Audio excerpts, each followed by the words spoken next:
రాముణ్ణి కొలిచినావమ్మా నిత్యం పూజలే చేసినావమ్మా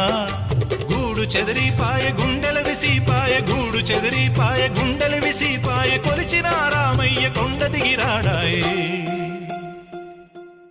వందనాలమ్మా అమ్మా వందనాలమ్మా